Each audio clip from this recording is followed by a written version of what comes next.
বাসে ডাকাতি শ্লীলতাহানির ঘটনা এবার মির্জাপুর থানার এএসআই বরখাস্ত। সাভারে ৩ জনকে গ্রেপ্তার করেছে পুলিশ।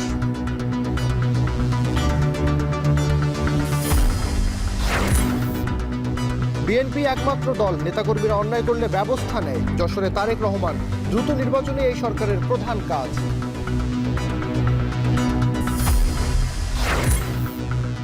এটিএম আজহারকে মুক্তি না দিলে ৩ কোটি কর্মীকে জেলে নেওয়ার প্রস্তুতি নিতে হবে সরকারকে। লক্ষ্মীপুরে জামায়াত আমির।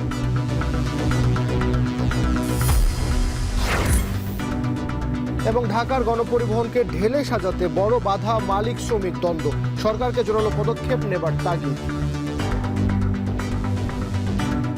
এই মালিক এবং এই শ্রমিকরা গত 14 বছর যাবৎ গাড়িগুলি কন্ট্রাক্ট সিস্টেমে চালায়। একটা ডাই হার্ড সিচুয়েশনের মতো ব্যবহার করে এটা করতে হবে, আর না হলে পরবর্তী জেনারেশন হয়তো বলবে এই সরকারের সুযোগ ছিল কিন্তু করতে পারেনি।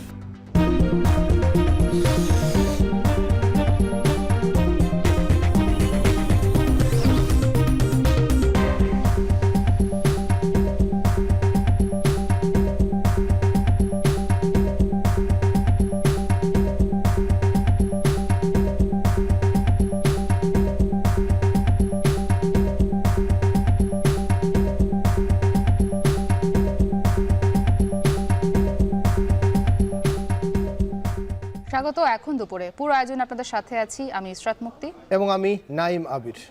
ঢাকা টাঙ্গাইল মহাসড়কে কালিয়াকৈর মির্জাপুর অংশে বাসে ডাকাতি ও নারী যাত্রীকে শ্লীলতাহানির ঘটনায় এবার মির্জাপুর থানার এএসআইকে সাময়িক বরখাস্ত করা হয়েছে। এই ঘটনায় সাভার থেকে ৩ জনকে গ্রেপ্তার করেছে গোয়েন্দা পুলিশ। এর আগে ঘটনার ৩ দিন পর শুক্রবার টাঙ্গাইলের মির্জাপুর থানায় এ বিষয়ে মামলা করা হয়। বিস্তারিত প্রতিবেদনে। টাঙ্গাইলে আমরি ট্রাভেলসের ইউনিক রোড রয়্যালস নামে একটি চলন্ত বাসে ডাকাতি শ্লীলতাহানির ৪ দিন পর ৩ জনকে গ্রেপ্তার করেছে জেলা গোয়েন্দা পুলিশ।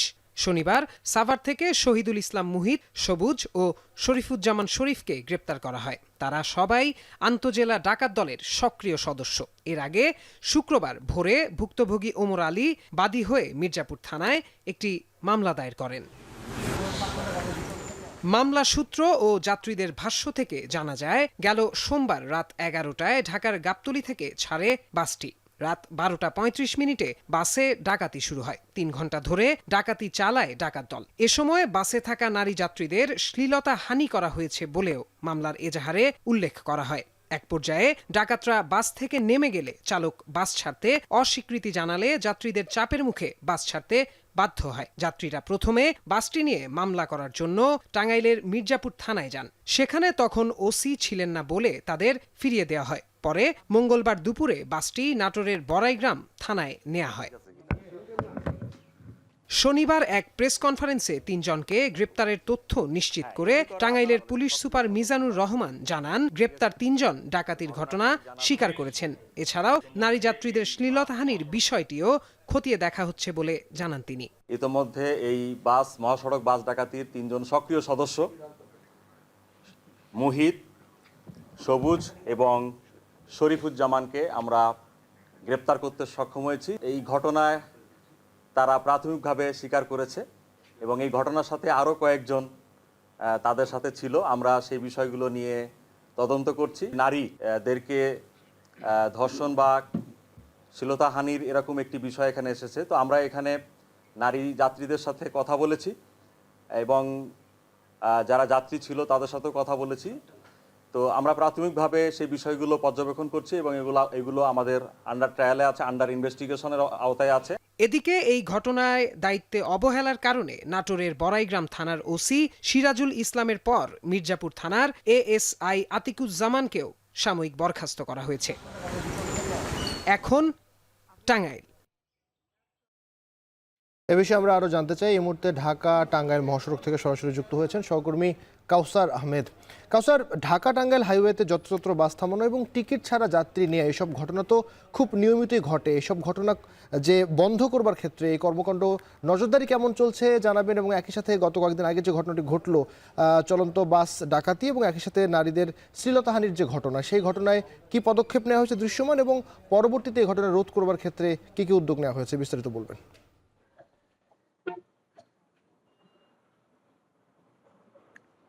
আমি যদি আপনার মাঝের প্রশ্ন দিয়ে শুরু করি, যে বাস ডাকাতির ঘটনা এ পর্যন্ত 3 জনকে আটক করেছে জেলা গোয়েন্দা পুলিশ এবং তাদেরকে 5 দিনের রিমান্ড আবেদন করে টাঙ্গাইল আদালতে পাঠানো হয়েছে। এছাড়াও দায়িত্ব অবহেলার অভিযোগে মির্জাপুর থানার যে ডিউটি অফিসার ছিল তাকে সাময়িক বরখাস্ত করা হয়েছে। আর আমি আছি এই মহাসড়কের নগর জলপাই বাইপাস এলাকার কয়েকজন যাত্রী এবং চালকদের সাথে কথা বলেছি। তারা বলছেন যে দিনের চেয়ে রাতে যদি টহলটা একটু জোরদার করা হয় তাহলে বাস ডাকাতি সহ বড় ধরনের দুর্ঘটনা থেকে রোধ করা সম্ভব। এছাড়াও কয়েকজন যাত্রী দাবি জানিয়েছেন যে মহাসড়কের যে গুরুত্বপূর্ণ পয়েন্ট, বিশেষ করে যেখান থেকে যাত্রী উঠানামা করা হয় সে সমস্ত এলাকা যদি সিসি ক্যামেরার আওতায় আনা যায় তাহলে এই বাস ডাকাতির ঘটনা অনেকটাই কমবে এবং বাস ডাকাতির ঘটনা ঘটলেও তাৎক্ষণিক এটা ডাকাতদের খুঁজে বের করা সম্ভব হবে বলে জানিয়েছেন কয়েকজন যাত্রী। এদিকে বাস মিনিবাস মালিক শ্রমিক সমিতির এক নেতা জানিয়েছেন, তিনি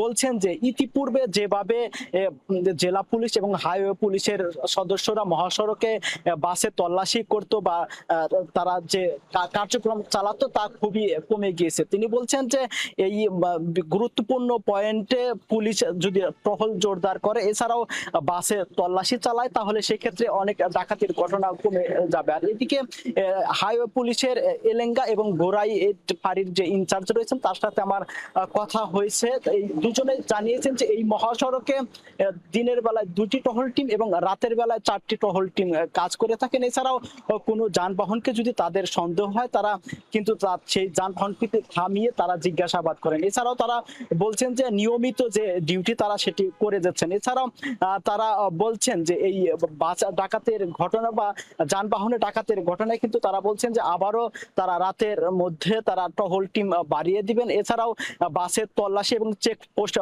বাড়িয়ে দেওয়ার কথা বলেছেন। জেলা পুলিশ সুপার জানিয়েছেন যে তারা বাস ডাকাতির ঘটনায় তারা সর্বোচ্চ চেষ্টা করে যাচ্ছেন। এছাড়াও এই ঘটনায় আরো যারা জড়িত রয়েছেন তাদের খুঁজে বের করে তারা গ্রেপ্তার দেখিয়ে আদালতে পাঠাবে। তো এই ছিল আবির আমার কাছে ঢাকা টাঙ্গাইল মহাসড়কে বাস ডাকাতির ঘটনার সবশেষ তথ্য। ঢাকা টাঙ্গাইল মহাসড়কের যে বাস ডাকাতি এবং নারী যাত্রীর শ্লীলতাহানির ঘটনা ঘটেছে সেই ব্যাপারে সবশেষ জানছিলাম। অনিয়ম আর নৈরাজ্যের বেড়াজালে রাজধানীর গণপরিবহন, যত্রতত্র যাত্রী ওঠানামা, অসুস্থ প্রতিযোগিতায় অতিষ্ঠ সাধারণ যাত্রীরা, সাথে মরার ওপর খাড়ার ঘা ব্যাটারি চালিত অটোরিকশার দৌরাত্ম্য। পরিবহন মালিকদের দাবি, মালিক শ্রমিকের দ্বন্দ্বে কার্যকর করা যাচ্ছে না সরকারি উদ্যোগ। আর যোগাযোগ বিশেষজ্ঞরা বলছেন পুরনো সংস্কৃতি বদলে গণপরিবহন ব্যবস্থায় সংস্কার আনতে জোরালো পদক্ষেপ নিতে হবে অন্তর্বর্তী সরকারকে। সাজিদ আরাফাত জানাবেন বিস্তারিত। এই শহরে রোজকার যাতায়াতে পরিবহন বলতে ভরসা জরাজীর্ণ লোকাল বাস। নগরীতে চলার পথে যার আরেক নাম ভোগান্তি। নিয়মের তোয়াক্কা না করে ছুটে চলাই এখানে নিয়ম।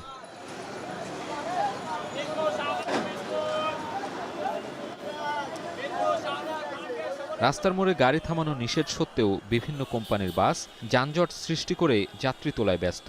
ট্রান্সপোর্টের ব্যাপারে কোনো সুবিধায় সন্তুষ্ট না আমরা এই দেশে। টিকিট সিস্টেম করলে সুবিধা হবে কি? অবশ্যই সুবিধা হবে, অনেকটা ভালো হবে আমাদের। একদমই সন্তুষ্ট না ভাই, যানজট অনেক বেড়ে গেছে ভাই। এইখানে স্টপেজ হয়তো বা 2 মিনিট থাকার কথা, এখানে 10-15 মিনিট ব্যয় করতেছে, তাহলে আমাদের জন্য সমস্যা না। তবে চালকরা বলছেন নির্দিষ্ট স্ট্যান্ডে যাত্রীরা বাসে ওঠানামা করতে না চাওয়ায় এমন পরিস্থিতি। যাত্রী মানলে আমরাও মানবো, আমরা মানলে যাত্রীও মানবো। রাস্তা তো ক্লিয়ার রাখছি আমি,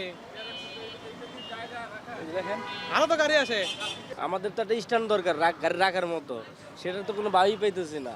10 টাকার দাঁড়ায় আছেন সামনে গাড়ি, আমি তো সিরিয়ালে আছি, আমি লাইনে আছি, আমি চলে যাবো। বাসের এমন অনিয়মের সাথে রাজধানীর যোগাযোগ ব্যবস্থায় হঠাৎ জুড়ে বসেছে ব্যাটারি চালিত অটোরিকশা। গেল বছরের মাঝামাঝির পর দখল নিতে থাকে ঢাকার মূল সড়কের, যা দিন দিন যানজট বাড়িয়ে গতি কমাচ্ছে রাজধানীর। অটোরিকশা মেন রাস্তায় চলার কথা না চলতেছে, যেহেতু যে যেভাবে পারে ঢুকে যাচ্ছে, প্রতিদিনই ডেলি 2-4টা 10টা লোকের পা ভাঙতেছে, জনগণ দেখছে নীরবে থাকতেছে। যদি এই রিক্সার অটোটারে প্রত্যেক চক্করে আসতে পারবে না, মেন রোডে আসতে পারবে না, যদি এটা করা যায় তাহলে অর্ধেক রাস্তা ফ্রেশ হয়ে যায়। এই রুটেই চলেন সব? আমি সব সময় এই রোডেই চলি, এই রোডে আমার গাড়িটা চলে, কিন্তু নির্যাতিত ভাই এই বাংলার জমিনে আছি ভাই, মুখ খুলবো না। প্রথমভাবে আমরা তাদেরকে সরিয়ে দিচ্ছি যে এইভাবে থাকলে তো অনেক সমস্যা, তারপরেও যারা শুনতেছে না তাদের বিরুদ্ধে আমরা আইনগতভাবে যে ব্যবস্থা নেওয়া সেটা নিচ্ছি। পরিবহন খাতে শৃঙ্খলা ফেরাতে 2005 সালে কৌশলগত পরিপত্র তৈরি হয়, তবে দীর্ঘ সময় পেরিয়ে গেলেও কাঠামোর মধ্যে আনা যায়নি। সে সময় 125টি রুটে গণপরিবহন চলাচলে রুট পারমিট থাকলেও বর্তমানে বেড়ে দাঁড়িয়েছে 350-রও বেশি। নগরীর সড়ক ব্যবস্থাপনায় শৃঙ্খলা ফেরাতে ট্রাফিক বিভাগ কর্তৃক এ ধরনের নির্দেশনা বিভিন্ন জায়গায় দেয়া থাকলেও সেটি মানা হচ্ছে না, ঘটছে উল্টো ঘটনা। আমরা দেখছি যেখানে নির্দিষ্ট বাস থামার কথা সেখানে না থেমে বাসগুলো থামছে রাস্তার মোড়ে কিংবা মাঝখানে। এভাবে যত্রতত্র যাত্রী ওঠানামা করায় সৃষ্টি হচ্ছে অনাকাঙ্ক্ষিত যানজট। পরিবহন বিশেষজ্ঞরা বলছেন, যাত্রী এবং চালকদের সচেতন হওয়ার পাশাপাশি নগরীর রাস্তাঘাটে শৃঙ্খলা ফেরাতে প্রয়োজন কঠোর আইন প্রয়োগ। সুশৃঙ্খলের বেনিফিশিয়ারি হবে এই ঢাকার যারা জনগণ আছে, কিন্তু বিশৃঙ্খলের বেনিফিশিয়ারি কিন্তু এই পরিবহনের মালিক। পরিবহন নেতাদের স্বীকারোক্তি, মালিক শ্রমিক বিরোধিতায় আলোর মুখ দেখছে না সরকারের উদ্যোগ। এই পরিবহন সেক্টরকে শৃঙ্খলা আনয়নের জন্য যা যা করণীয় দরকার আমরা সহযোগিতা করব, কথা দিয়েছি, কারণ আমরাও চাই এই সেক্টরে শৃঙ্খলা ফিরে আসুক। এই গাড়িগুলি কাউন্টার সিস্টেমে চলতে হবে এবং পজ মেশিনে টিকিট সংগ্রহ করতে হবে যাত্রীদের। পরিবহন বিশেষজ্ঞদের দাবি, গণপরিবহন সংস্কার প্রক্রিয়া বাস্তবায়নে প্রকৌশল ও কারিগরি জ্ঞানকে গুরুত্ব দেয়া সহ সমস্যার মূলে হাত দিতে হবে। গণপরিবহনটাকে সুশৃঙ্খল করলে কাজ হিসাবে দৃশ্যমান দেখাতে পারবে।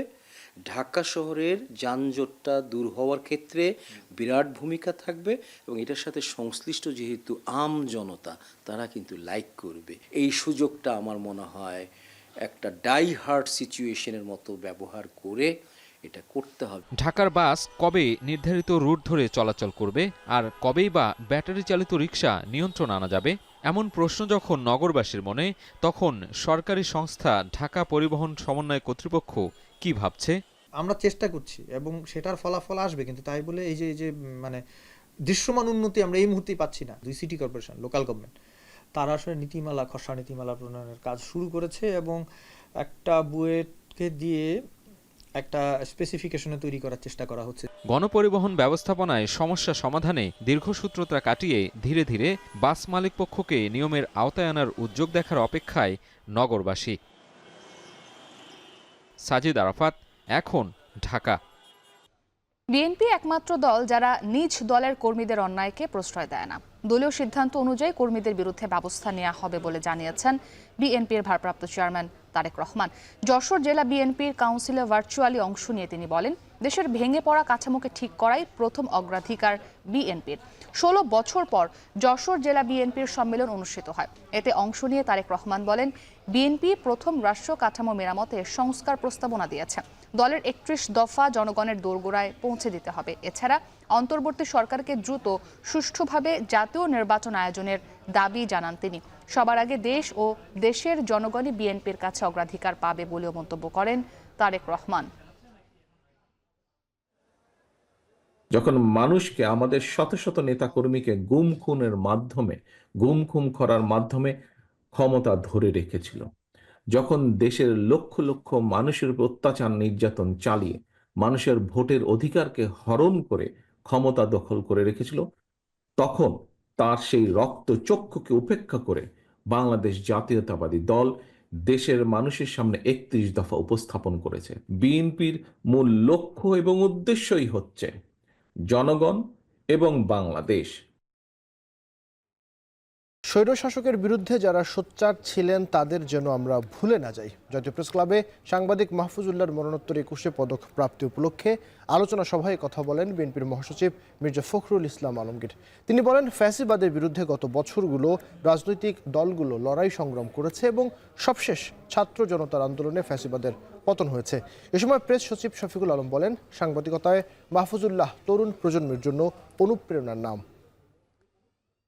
ভাইদের মতো হিরো খুব কম, প্রচুর তারা স্কলাস্টিসিজমে তারা স্পেন্ড করেছেন এবং ওনাদের লেখা সারা জীবন আমাদেরকে পথ নির্দেশনা করে। আমি বলবো যে উনি কোল্ড ওয়ারের একটা সন্তান, যে কোল্ড ওয়ারটা ওনাকে শেপ করেছে, সেইখান থেকে উনি বেরিয়ে এসে বাংলাদেশের পলিটিক্সকে উনি নির্মোহভাবে বিশ্লেষণ করেছেন। যে কোনো ইয়াং সাংবাদিকের জন্য হি ওয়াজ এ লাইক বিকন, সবার জন্য। বাংলাদেশে কন্টেম্পোরারি হিস্ট্রি লেখার মানুষ খুব বেশি কিছু নাই, অনেকে অনেক কিছু লিখেছে, বাট কন্টেম্পোরারি হিস্ট্রির উপরে যদি কাউকে চিন্তা করা যায়, আমি মনে করি হি ইজ দ্য ম্যান। দীর্ঘদিন ধরে এই দেশের রাজনৈতিক দলগুলো তারা যে চেষ্টা করেছে, তারা যে ফ্যাসিবাদের বিরুদ্ধে লড়াই করেছে, সংগ্রাম করেছে, সব শেষে ছাত্র এবং জনতার সমবেত প্রচেষ্টায় সেই সম্ভব হয়েছে। খুশি হয়েছি যে তাকে অন্তত মরণোত্তর একটা রিকগনিশন দেওয়া হলো।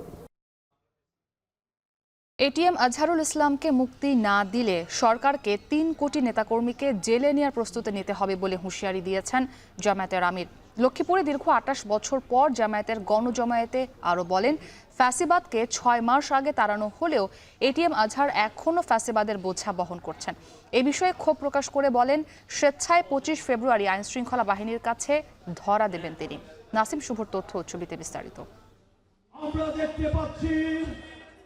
দীর্ঘ ২৮ বছর পর লক্ষ্মীপুরে জামায়াতে ইসলামীর গণজমায়েত। তাই সকাল থেকে শহরের আদর্শ সামাদ সরকারি স্কুল মাঠে খণ্ড খণ্ড মিছিল নিয়ে জড়ো হতে থাকেন নেতাকর্মীরা। বেলা ১১টার দিকে নেতাকর্মীদের উদ্দেশ্যে বক্তব্য রাখেন দলের আমির ডাক্তার শফিকুর রহমান। বলেন, ৬ মাস আগে ফ্যাসিবাদ বিদায় নিলেও তাদের বোঝা এখনও জামায়াত নেতা এটিএম আজহারুল ইসলাম বয়ে বেড়াচ্ছেন। ২৫ ফেব্রুয়ারির মধ্যে আজহারুল ইসলামকে মুক্তি না দিলে সরকারকে জামায়াতের ৩ কোটি নেতাকর্মীকে জেলে নেয়ার প্রস্তুতি নিতে হবে বলে হুঁশিয়ারি দেন তিনি। ৬টি মাস চলে গেল, বাংলাদেশ ফ্যাসিবাদীদেরকে তাড়ালো, কিন্তু ফ্যাসিবাদের বোঝা এখনো এটিএম আজহারুল ইসলামের ঘাড়ের উপরে রয়ে গেল। আগামী ২৫ তারিখ আমি স্বেচ্ছায় নিজেকে আইন শৃঙ্খলা বাহিনীর হাতে তুলে দিয়ে বলবো, আমাকে গ্রেপ্তার করুন এবং আমাকে কারাগারে পাঠান।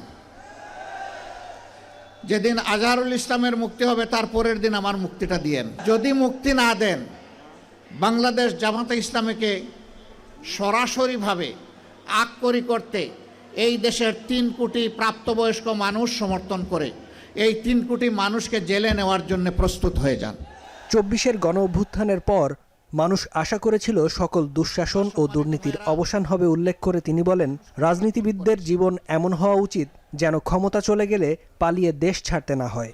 তবে যতদিন তারা ক্ষমতায় থাকে ততদিন তারা রাজা, আর যখন ক্ষমতা হারায় তখন তারা গর্তের ইঁদুর। এখন কি রাজার হালতে আছে তারা?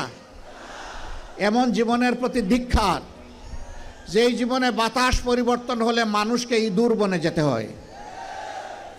এমন রাজনীতিকে ঘৃণা করি, যেই রাজনীতি করতে গিয়ে দেশ ছেড়ে পালাতে হয়।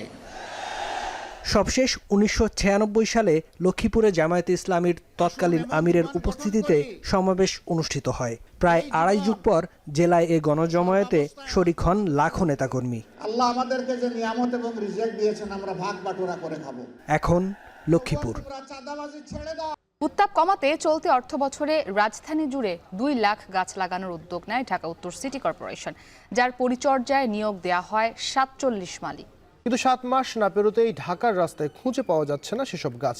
এই অবস্থায় সিটি কর্পোরেশন আবারও নতুন করে গাছ লাগানোর উদ্যোগের কথা জানিয়েছে। সম্ভব বিশেষের প্রতিবেদন।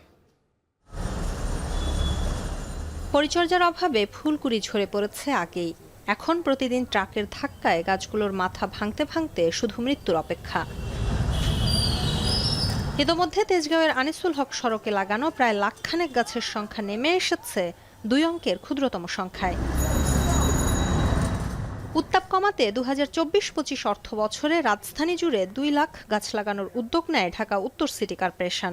সংস্থাটি জানায়, এই প্রকল্পের আওতায় এখন পর্যন্ত ১,৩৫,০০০ গাছ লাগানো হয়েছে, যার মধ্যে ২০২৪ সালের জুন থেকে ডিসেম্বর পর্যন্ত লাগানো হয়েছে ৯০,০০০ গাছ, আর বাকি ৪৫,০০০ গাছ লাগানো হয়েছে চলতি বছর। এসব গাছের পরিচর্যার জন্য ৪৭ জন মালিও নিয়োগ দেয় ডিএনসিসি, যদিও তাদের কোনো কার্যক্রম চোখে পড়ে না নগরবাসীর। ফলে একরকম অযত্ন আর অবহেলায় হারিয়ে গেছে বেশিরভাগ গাছ।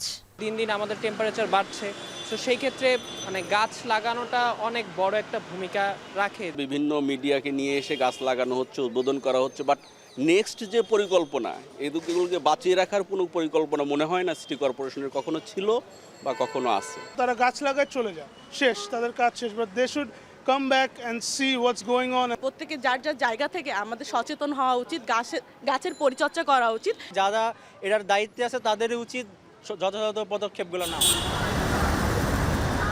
এমন অবস্থায় সিটি কর্পোরেশন বলছে পরিকল্পনায় খানিকটা বদল এনে সড়ক বিভাজক এবং খালের পাড়ে সংস্থাটি এবছর আগের 2 লাখ সহ মোট 2.5 লাখ গাছ লাগাবে। আমাদের যে শহরের মধ্যে মিডিয়ানগুলোতে গাছ লাগানো এবং বেশি প্রায়োরিটি দিচ্ছি আমরা আমাদের যে 21টি খাল এখন আমরা সংস্কার করতে যাচ্ছি, সেই খালের 2 পারে আমাদের এই গাছগুলো পরবর্তী যে অংশটা বাকি আছে সেটা লাগাবো। একই সঙ্গে এ পর্যন্ত লাগানো গাছের 80% টিকে আছে বলে দাবি করেন এই কর্মকর্তা।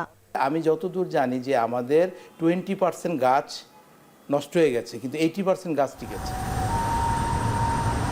যদিও সরেজমিনে এসব গাছের অস্তিত্ব মেলেনি, নগর পরিকল্পনাবিদরা বলছেন পরিচর্যা না করে দায়সারা প্রকল্প বাস্তবায়ন করে জনগণের অর্থের অপচয় করছে সিটি কর্পোরেশন।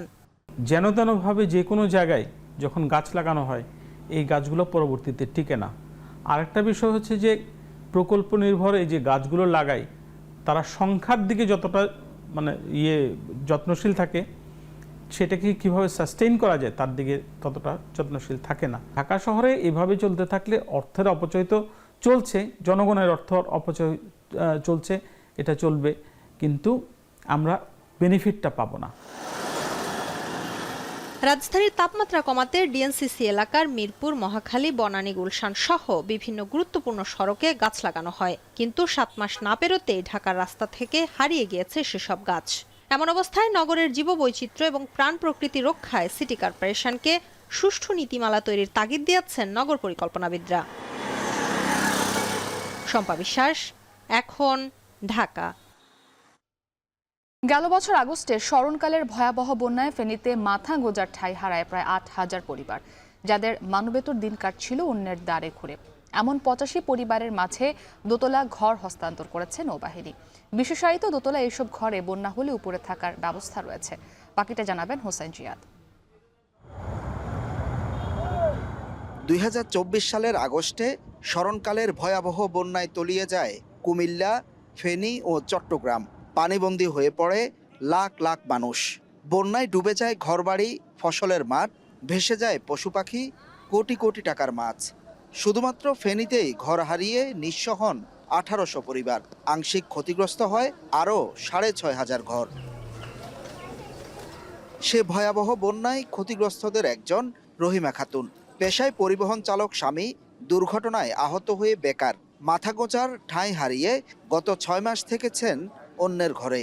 নৌবাহিনীর কল্যাণে এখন দোতলা নতুন ঝকঝকে ঘর পেয়েছেন সে রহিমা, যে ঘরে শোভা পাচ্ছে সামান্য সহায় সম্বল। এমন প্রায় 85টি ঘর উপহার পেয়েছেন ফেনীর গৃহহীন অসহায় মানুষ। আবেদন করছিলাম, তখন নৌবাহিনীরা আসছিল, আমার ঘরটা দেখছে, পরিদর্শন করছে, দেখছিলেন ঘরটা বড় একটা বিপজ্জনক, পড়িয়ে গেছে। ঘরে ঢুকছি যেন খাট পালং বাউরে কিছু নেই, এনে এতে বিছে শুয়েছি, আলমারি টালমারি সব কিছু গেছে, কিছু নেই।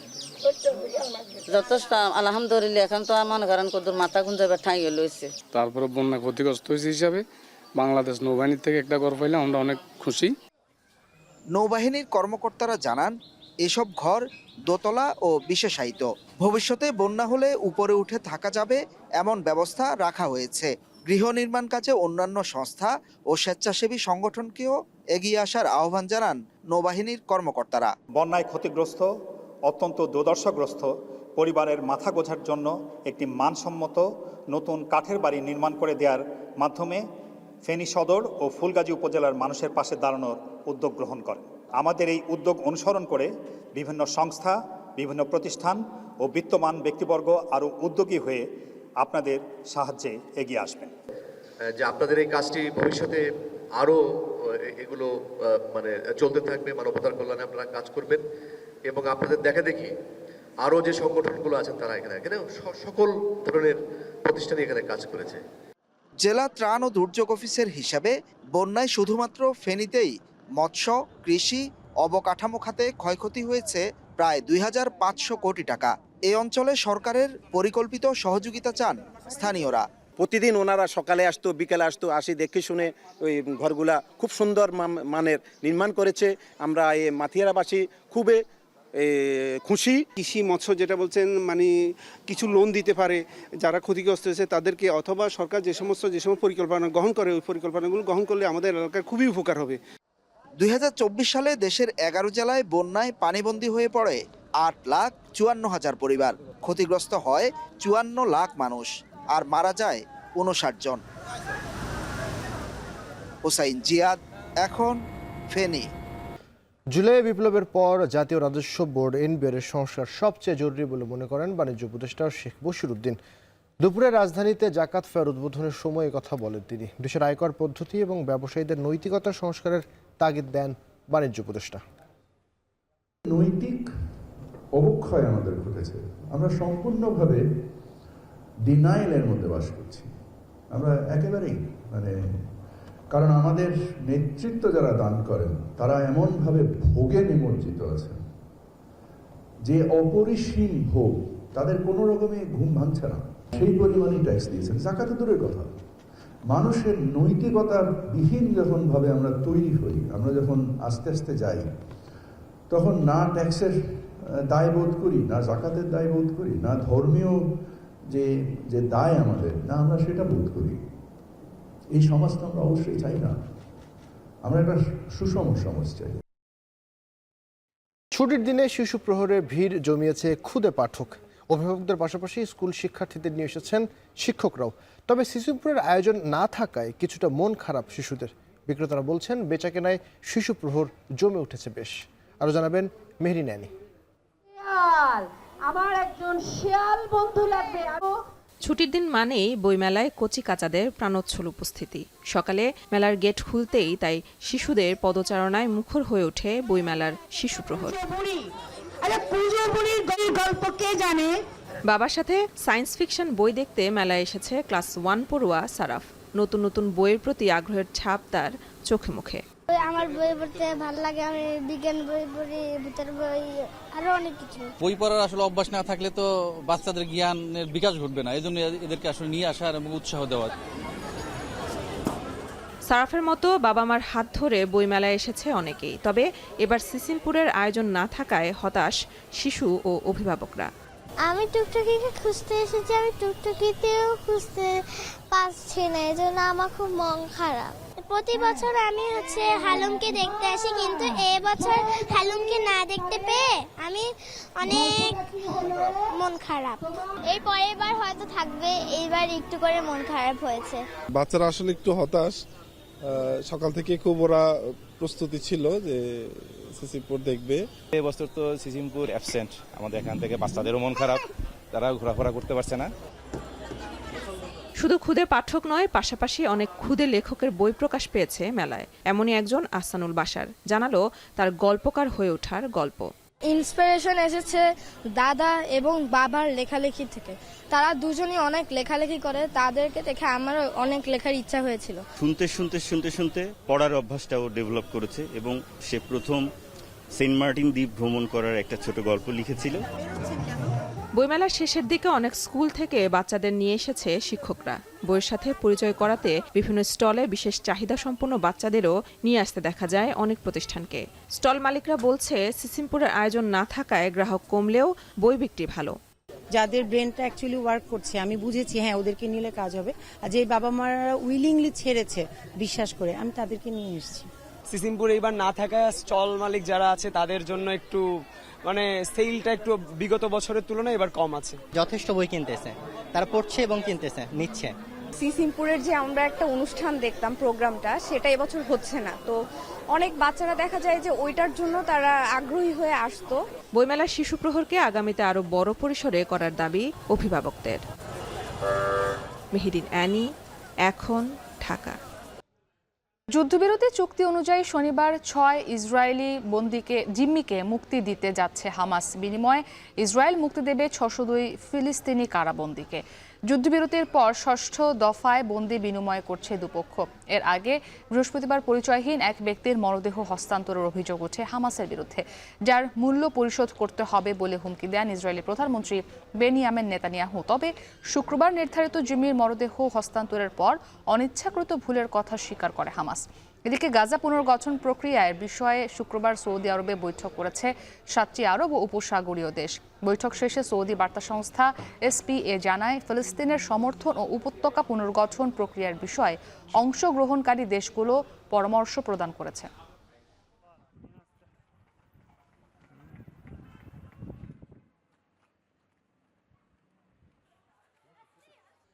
ঢাকা প্রিমিয়ার লিগ 2024-25-এর দলবদলের প্রক্রিয়ার অংশগ্রহণ করেছেন সাকিব আল হাসান। প্রিমিয়ার লিগের দুদিন ব্যাপী খেলোয়াড় নিবন্ধন কার্যক্রমের প্রথম দিনে লিজেন্ডস অব রূপগঞ্জের হয়ে রেজিস্ট্রেশন করার জন্য আনুষ্ঠানিক কার্যক্রম শুরু করেছেন সাকিব আল হাসান ও রূপগঞ্জ কর্তৃপক্ষ। এরই মধ্যে দলটির হয়ে খেলতে নিজের ছবি ও তথ্য পাঠিয়ে দিয়েছেন তিনি। তবে সাকিবকে দলে টানলেও তার খেলা নিয়ে আছে অনিশ্চয়তা। দেশের রাজনৈতিক পট পরিবর্তনের পর থেকে আর দেশে আসেননি তিনি। গেল বিপিএলে চিটাগং কিংসের সঙ্গে চুক্তি করলেও শেষমেশ খেলা হয়নি এই অলরাউন্ডারের। এদিকে খেলোয়াড় নিবন্ধনের প্রথম দিনে গাজী গ্রুপের হয়ে খেলার জন্য নিবন্ধন করেছেন এনামুল হক বিজয় ও মুনিম শাহরিয়ার। প্রাইম ব্যাংকে খেলার জন্য নিবন্ধন করেছেন শামীম পাটোয়ারি ও নাইম শেখ। এছাড়া অগ্রণী ব্যাংকে খেলবেন ইমরুল কায়েস ও সাদমান ইসলাম। মোহামেডানের হয়ে নিবন্ধন করেছেন মোহাম্মদ সাইফুদ্দিন। ডিপিএল মাঠে গড়াবে আগামী 3 মার্চ থেকে।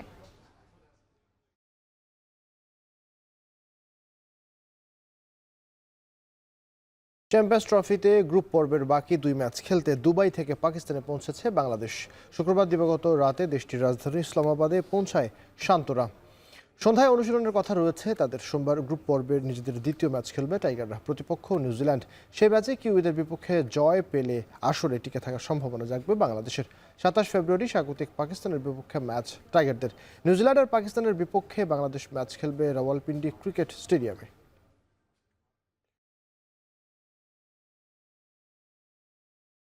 জাতীয় অ্যাথলেটিক্স প্রতিযোগিতায় পদকের লড়াইয়ে বাহিনীর চেয়ে বরাবরই পিছিয়ে জেলা, বিশ্ববিদ্যালয় এবং সংস্থার অ্যাথলেটরা। শুধু 48তম আসরে পদকের তালিকা নয়, বিগত কয়েক বছরে দ্রুততম মানবীর খেতাবও জিতেছে বাহিনীর অ্যাথলেটরা। সুযোগ সুবিধার অভাবে বাহিনীর বিপক্ষে লড়াইয়ে পেরে ওঠেন না বলছেন অংশগ্রহণকারীরা। এফরান আহমেদের ছবিতে জানাবেন শরীফ রোশন। 48তম জাতীয় অ্যাথলেটিক্স প্রতিযোগিতায় বাহিনীর অ্যাথলেটদের জয় জয়কার। 400 মিটার, 1500 মিটার সহ বাকি ইভেন্টগুলোর বেশিরভাগ পদকই হয় নৌবাহিনী নয়তো সেনাবাহিনীর ঝুলিতে। এমনকি দ্রুততম মানবীর খেতাবও জিতেছে নৌবাহিনী। তবে আসরে জেলা এবং বিশ্ববিদ্যালয় থেকে আগত অ্যাথলেটদের কি শুধুই অংশগ্রহণ?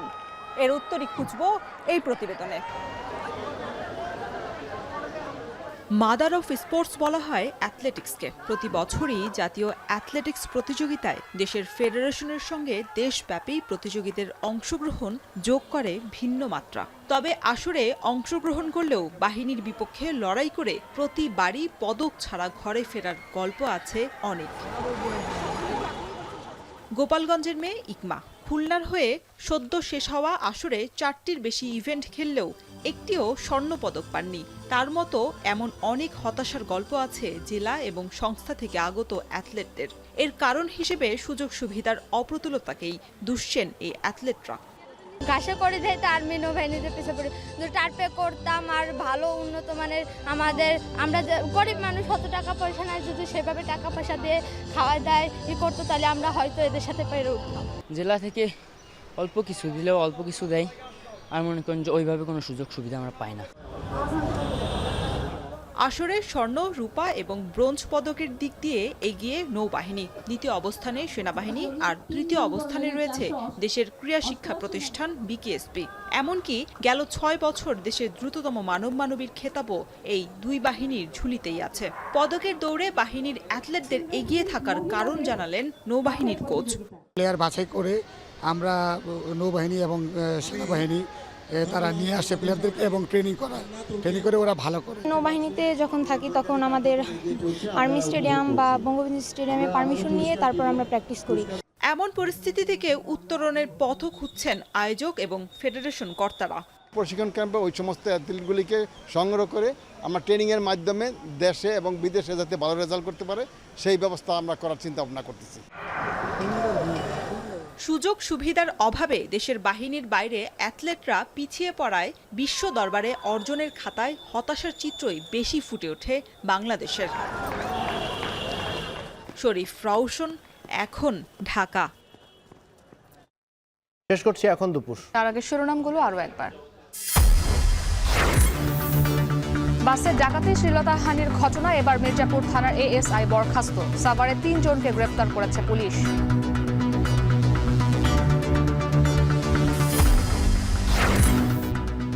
বিএনপি একমাত্র দল, নেতাকর্মীরা অন্যায় করলে ব্যবস্থা নেয়। যশোরে তারেক রহমান, দ্রুত নির্বাচনী এই সরকারের প্রধান কাজ। বিএনপি একমাত্র দল যারা কোনো ডিনাইলে থাকে না, অর্থাৎ আমাদের ভিতরে যদি কেউ অন্যায় করে তার বিরুদ্ধে আমরা ব্যবস্থা গ্রহণ করি। এটিএম আজহারকে মুক্তি না দিলে 3 কোটি কর্মীকে জেলে নেওয়ার প্রস্তুতি নিতে হবে সরকারকে, লক্ষ্মীপুরে জামায়াত আমির।